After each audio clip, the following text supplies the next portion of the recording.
2020 সালের 14 জুন প্রয়াত হয়েছেন জনপ্রিয় বলিউড অভিনেতা সুশান্ত সিং রাজপুত। মুম্বাইয়ের বান্দ্রার নিজের অ্যাপার্টমেন্ট থেকে উদ্ধার করা হয় তার ঝুলন্ত দেহ। অভিনেতার এই রহস্যজনক মৃত্যুর 5 বছর পার হলেও উন্মোচন হয়নি আসল ঘটনা। এরই মধ্যে মৃত্যুর রহস্যটি নিল নতুন মোড়। সুশান্তের পরিবার ও অনুরাগীদের দাবি মেনে ফের জনস্বার্থ মামলা দাখিল করা হয়েছে। এই মামলা অনুযায়ী সুশান্ত ও তার ম্যানেজার দিশার মৃত্যুর সঙ্গে জড়িত আদিত্য ঠাকুরকে জিজ্ঞাসাবাদ করা হবে। এই মামলার জেরে গ্রেপ্তারও করা হতে পারে আদিত্যকে।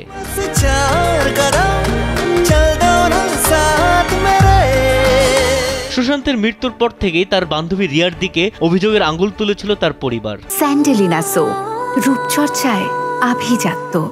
তবে মৃত্যুর দায় থেকে পার পেলেও রিয়া তখন ফেঁসে যান একটি মাদক মামলায়। মামলাটি যুক্ত ছিল সুশান্তের রহস্যজনক মৃত্যুর সঙ্গে। রিয়ার সঙ্গে ফেঁসেছিলেন তার ভাই সৌভিকও। অভিযোগ ছিল তারা মাদক নিতে সহায়তা করতেন সুশান্তকে। বিনোদন ডেস্ক, কালবেলা।